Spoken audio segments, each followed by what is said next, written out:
My story is long. I got into geology in high school. Just after, at the end of my freshman year, we had some geologists from San Francisco State come in and teach the geology portion of our class. They took us out to outcrops that are like right outside of our school and basically taught us how to like do basic identification, the three types of rocks. And then they ended up, starting to recruit for their summer program that year. And my science teacher, because I was really into science at that point, was like, you should try and out for this program. I think it would be really great for you. And I ended up going on their field trip and interviewing and got a spot in their summer program that year. And it was an awesome program. Like to this day, I can't believe I ended up doing that. And it was like a 2-week thing where we we learned about all the different types of earth science, and then you sort of focus on a project that you would do for the fall, and then you would present that research at AGU. And my project was on like geothermal energy in Northern California and Calistoga and how it causes earthquakes. And so like, sort of fracking where you're injecting water into the ground, causing earthquakes, like totally that kind of work. And we did that and presented at AGU. And after that, I just kind of was hooked. I loved being outside. I loved camping always. I was always trying to go on a camping trip at that point. And I continued to participate in this program through their summer trips where they would take us to national parks all across the country and just teach us about the geology. And they would have a geologist from ExxonMobil and with us who would also talk about the geology. And when I was graduating, they offered me a scholarship and said, hey, if you come to San Francisco State and study geology, we'll offer you a scholarship. And I decided to take them up on that offer. Then they also gave me a job on top of that. I grew up in a poor family. So that money actually helped me pay for school on top of some scholarships. So it was really helpful for me. And it helped me stay focused and like gather more interest in geology. And so through my undergrad, I tried to take advantage of as many opportunities as possible. I mentored in the program. I helped do research. I also applied to an REU at the University of Minnesota at the SAFL lab, that St. Anthony Falls Laboratory. And it was also partnered with LSU as well. And in that program, I studied, rivers mainly and deltas, because that lab focuses a lot on how do you build deltas? What does that stratigraphy look like? Building models like physical models, digital models, and then sort of slicing those models. And so you can see that stratigraphy after you've built this like, you've built a delta from a flume. And that just like captured my attention. I just thought it was the coolest thing. It was so beautiful. And then not only that, but getting to be on the Mississippi River and understand its distributaries and the Atchafalaya and getting to do research there and working on sediment budgets, all that kind of thing. I was like, okay, stratigraphy, sedimentology, understanding sediment transport, that's my jam. That's what I want to do. And so I just decided when I got back, I was like, okay, this is going to be my focus. And so I at some point started looking at grad programs. Actually, I started trying to do an undergrad thesis and focusing on those types of things. And I ended up just kind of getting to use that research that I did, but teaching other students or high school students about the Mississippi Delta and how important that is, because we led a field trip there eventually through SF Rocks. That was the program that I was a part of. And then I went to my master's program at Cal State Northridge, and I focused on rivers in New Zealand that transport sediment into the Cantebury Basin. So understanding, where the origin of those sediments came from and how that changes over time, how those drainages change over time, was part of my research. And I absolutely loved it. I got to go to New Zealand. It was the second time I got to leave the country in my life, and they both were related to geology. And it was just so cool to meet so many great scientists who do all kinds of things, from dating to isotope work to working with core to seismic. It was just a big, broad breadth of data I got to work with. And it taught me sort of, okay, I do want to continue to focus on stratigraphy and sedimentology and keep learning these things and building my skills. And so, again, I'm looking for another grad school when I'm trying to finish. My master's, I was funded through NSF. I had a bridge to doctorate So at the end of that, that fellowship or that grant, I am required to apply for a PhD. It's part of that program. They fund your master's, they fund all your research, and then you go on and they help you apply for a PhD.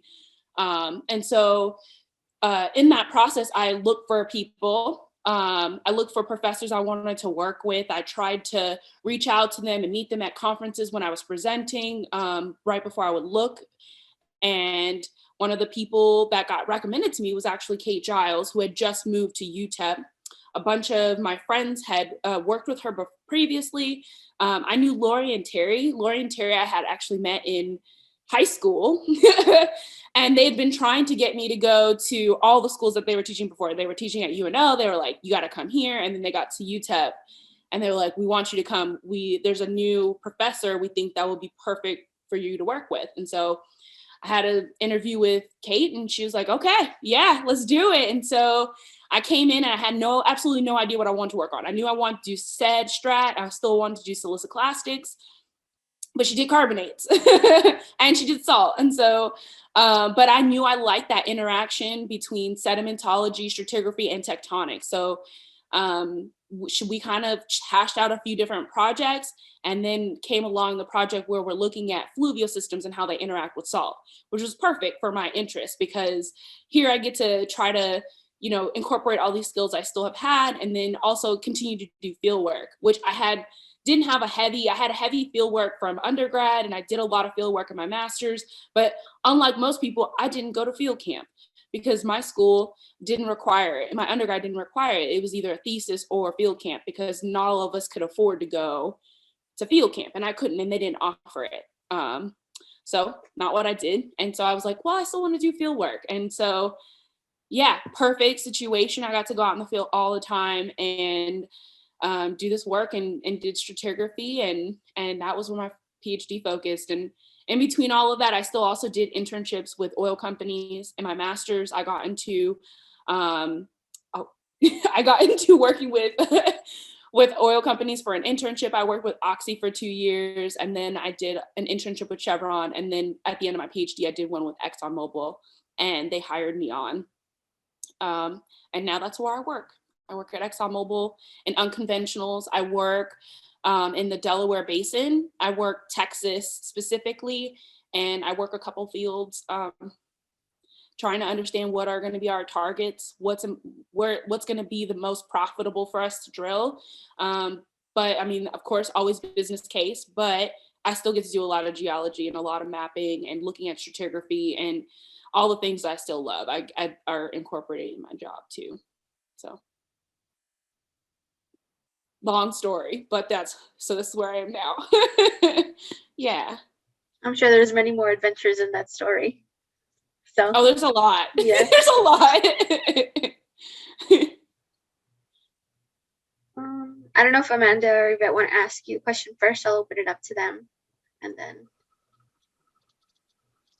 So Claire, what's one of the main things that you would have done differently along your grad school journey if you knew then what you know now? Oh, that's a good question. My road through grad school is pretty rocky. I think there's a lot of things I would have done differently as a student.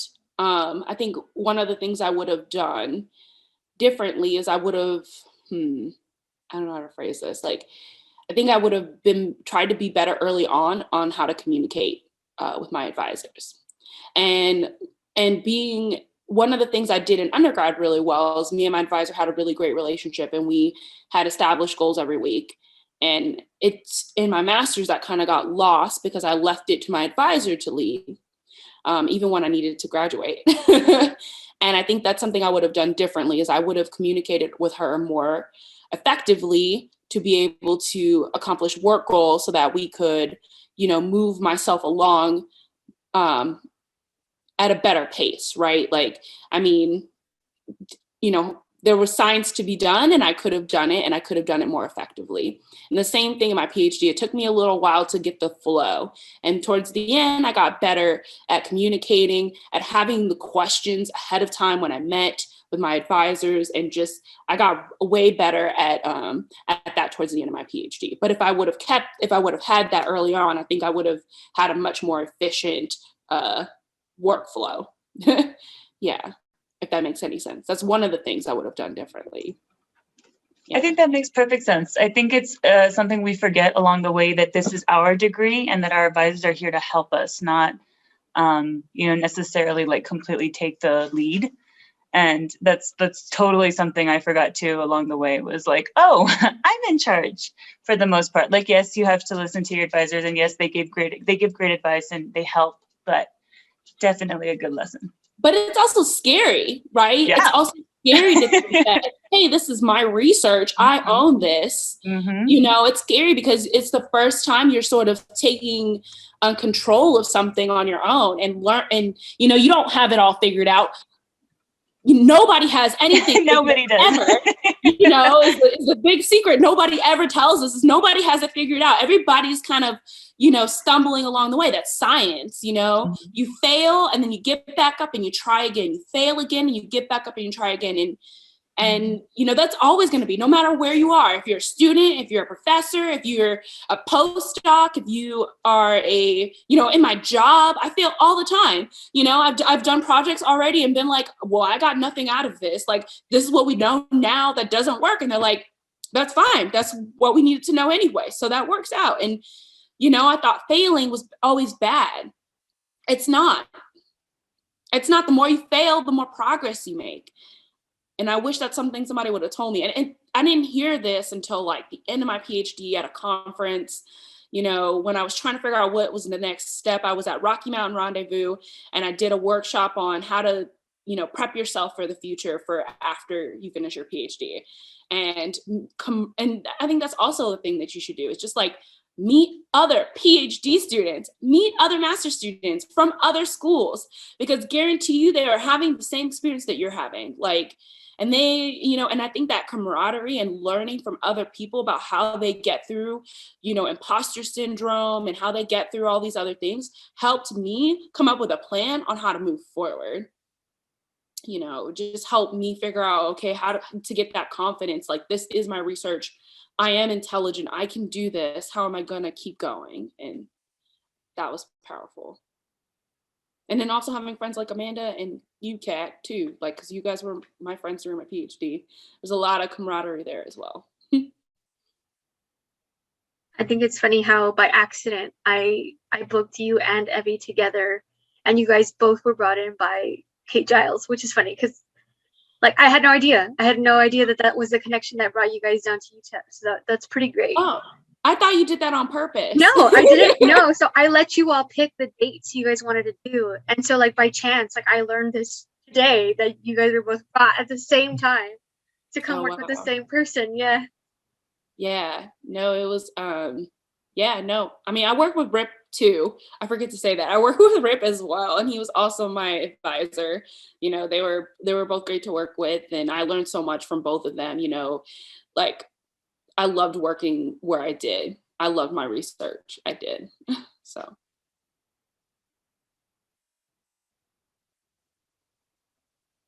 I guess I'll ask you, for you, was it hard? I think you have a similar situation as many students in El Paso with being super close to their family. So making that decision for grad school specifically to kind of leave your family, but to make yourself better and like move to where you needed to be. Can you talk a little bit about that? Yeah. So I grew up in a sort of a, poor part of San Francisco. I grew up in San Francisco, but it still was like, I grew up in a family that didn't have a lot of money. We lived below the poverty line. So, and I'm close to my mom. I'm super close to her. And right when I left for grad school, for my master's, my father had passed away. And that was a really hard decision. It was hard to leave. But at the same time, I knew I wanted to make myself better. I knew I wanted what I wanted out of my life. And I wanted better for me and my family. And so leaving was like knowing that in the long run, it was going to be something that benefited not only me, but my family. Like, I'm the first one in my family to have a graduate degree, like to, talking like generations. I'm the first generation to have a master's, a PhD. I was the first one to graduate with a college degree. My sister followed right behind me, but yeah, so I mean, I knew it would make a difference for my family. And so the choice was hard, but it was also one that needed to happen. And my parents supported me full stop the whole way, the entire way. And it's hard. Now I live in Texas. My family still lives in California, and that is hard. But, you know, if I've learned anything, it's like life is what you make it, and the place is what you make it. And so I've been lucky to find people in each of those places that were family, that have become family, that are, you know, I have my El Paso family. I call El Paso my other home. I loved El Paso. You know, Amanda's part of that family. You are too. Like, and I've been lucky. I just found really good people who help support me too. So that helps, is finding your people. You want to throw another question, Amanda? I think we have time for like 2 or 3 more questions. No, I guess not right now. Well, okay, no, I do. So you said you're now in industry and you're working for ExxonMobil. What made you decide to go into industry versus academia or nonprofit or environmental work? Do you really want the answer to that? A professional, honest answer, yes. Honestly, I love teaching. So teaching was going to be that other step for me if I was going to do anything. I love to teach. But I was really burnt out after grad school, and I really wanted to do something different. I wanted to do technical work. I wanted to use the work, my skills to be able to have value, right? Like that's exactly what I wanted to do.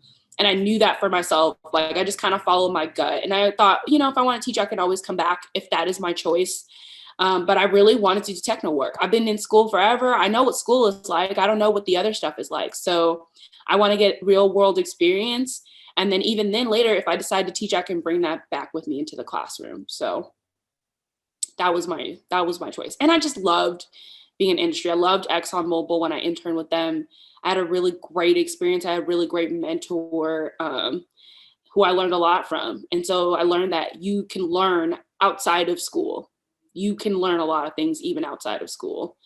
And industry has the best data you can work with right now in geology. So that's where I ended up. Do you have any final like tidbits of advice, I think, for like women coming up in geo that are kind of hesitant to go into the field because of like the inclusion not being there? Yeah. Yeah, I have lots of advice. One, my first advice is don't let nobody tell you you can't do something. If you have determination, if you love something, go do it. You know, like I had many people tell me I wouldn't be able to be successful in geology. I did it. You can do it. Don't let nobody tell you can't do it. And they will tell you that, especially as a woman of color. Sorry for the people who get offended by this, but it's true. 2, you know, find your mentors, find your allies. You know, your advisors are there to advise you on the science you do, but look for those people who will help support you outside of that too, right? Who will mentor you through those relationships with your advisors, and who will help you navigate what the next steps might be. And sometimes those people are so important as well. And I had plenty of those as well at UTEP, outside of UTEP, who just helped me navigate, you know, just that PhD experience or master's experience even too. Those are important, especially people who you can identify with. A woman of color. It's important to find those people. Do you have any interesting stories? I know we asked Evie this question. The most interesting thing that happened to her during like doing field work or like on a internship, or something that was like maybe weird that you wouldn't have experienced without doing what you do? I was always the weird one in the field. Are you kidding me? One of my favorite stories, this includes Evie. She's gonna hate me for telling this story, but it was one of my first times out in the field with Evie, and it was just me, her, and Liz. And I am a pop queen, so I love to play like pop music. This has nothing to do with science. It's just fun. And Evie was just like, what did I get myself into? Because I am a wild child. I'm mooing at cows out the window. And all of a sudden, NSYNC's Giddy Up comes on. Actually, I put it on purpose because we're off-roading. And Evie's the one driving, and we're just going like this the whole time. And Evie likes NSYNC. And I just played Giddy Up the whole way. And she just was like, oh my God, I don't think she thought I was crazy. we're still friends. So she didn't quite disown me. But it was fun. I loved being out in the field with her, with Liz, with Sam. There's so many people I had so much fun with. You're just building that camaraderie out there in the field. Yeah, exactly. Which I think is very special for women in geo, is finding that group. Mm-hmm. Have fun. Like, you should be having fun and take breaks. Oh, man, that work-life balance does not exist in grad school, but it should. You know, that work is always going to be there tomorrow. So if you're tired, you're not making progress, go to sleep. Go to sleep, wake up with a fresh brain and get back to work. Like, it's okay to have fun. It's okay to enjoy what you do. You should, you know, enjoy the journey. And I wish somebody would have told me that earlier, you know, because I stressed a lot through that journey. And if you really need it, get a therapist. That's something nobody ever tells grad students either. You know, go to counseling, get help, because a lot of what we do is very stressful, and having good mental health is really important. It's so important. You know, there are grad students who have killed themselves and committed suicide, and it's because it's stressful. So take care of yourself, always. I'm on social media, so if anybody needs advice, feel free to reach out. That's okay.